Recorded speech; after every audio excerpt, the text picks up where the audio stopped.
Bonjour à tous, nous sommes le lundi 25 mars 2024 et nous allons analyser le SP500 E-mini avec le Market Profile. Nous allons commencer comme d'habitude par les annonces économiques de la semaine. Alors cette semaine, aujourd'hui nous avons un discours de Lagarde à 11 heures. Cet après-midi à 15 heures, vente de logements neufs aux États-Unis. Demain, 15 heures, confiance des consommateurs aux États-Unis. Mercredi, le stock de pétrole brut aux États-Unis à 15h30.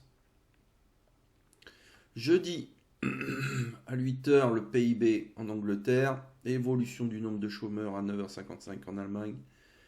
Et 13h30, PIB et inscription hebdomadaire du chômage aux États-Unis.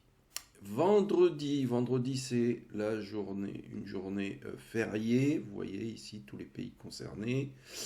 Néanmoins, il y a quelques chiffres qui vont sortir. L'IPC, l'inflation en France à 8h45 et après 13h30 le PCE Core aux États-Unis. Et il y a un discours à 16h30.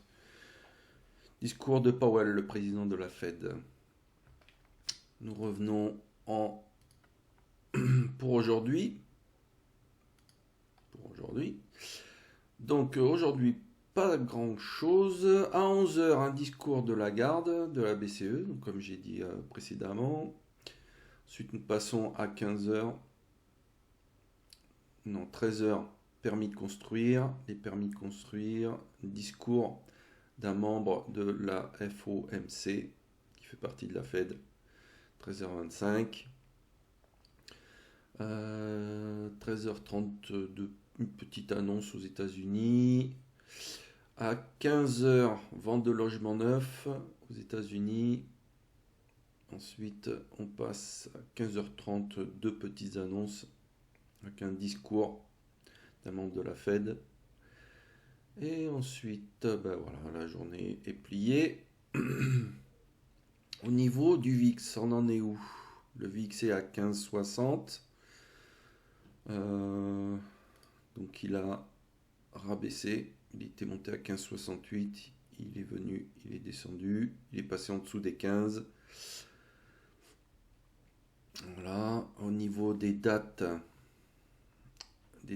pour les prochaines annonces des taux directeurs, donc le 11 avril, nous avons la Banque Centrale Européenne et le 1er mai, nous avons pour la Fed.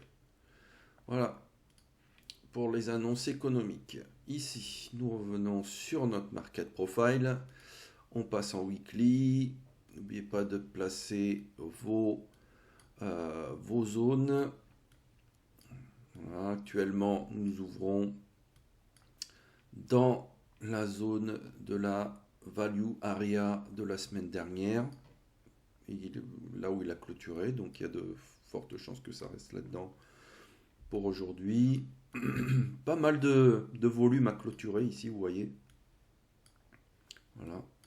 Le gros du volume se trouve ici, avec son POC, son VPOC, 5240. Voilà. Nous passons en daily. Qu'est-ce qu'on peut observer?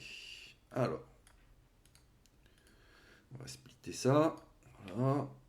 Et là, on observe que, donc là, vous êtes en zone de basse. Voilà. Ici, vous êtes dans la zone 3. On voit, qu'est-ce qu'on observe? On observe que la clôture s'est faite dans cette zone de basse. L'ouverture asiatique s'est faite ici, est venue tester l'AVA et a été refoulée. L'ouverture européenne s'est faite ici. Et là, pour l'instant, on voit qu'elle est clairement en zone 3. Donc, si on peut, là, on peut identifier déjà quelques zones d'intervention intéressantes. Déjà celle-là, ici. Ça, c'est une belle zone d'intervention. Lorsque le prix, si le prix vient à venir là-dessus et qu'il nous fait une distribution, une belle cassure, là, vous pouvez prendre pas mal, quelques ticks, pas mal de ticks sur cette zone-là. Ici, vous avez une autre zone. Si ça vient à casser par le haut, ça viendra tester cette zone-là. Pareil, si ça revient à casser par le bas et revenir tester le haut de cette résistance qui est devenue support. Voilà. Et après, vous avez encore cette zone-là intéressante, la VA.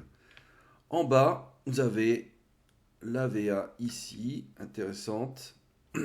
Ça vient à observer. Il faut voir si ça est en train de ranger ici. Si ça range ici et que ça casse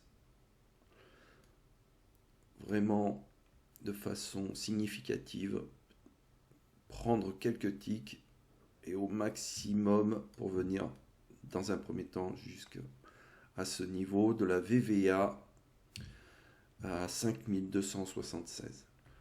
Voilà ce pourquoi je m'attends pour la journée. Pour l'instant, ma stratégie reste là-dessus.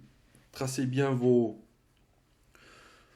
points clés, vos zones d'intervention sur le market profile. Ça va vous aider ensuite à prendre des décisions en observant vos patterns sur votre graphique en chandelier japonais. Regardez bien les volumes des vendeurs agressifs, passifs, limite, pardon. Et si vous utilisez des indicateurs, bon, essayez de corréler tout ça comme un puzzle. Mettez bien les pièces en place dans l'ordre et ça devrait le faire. Je vous souhaite une bonne journée et de bons trades.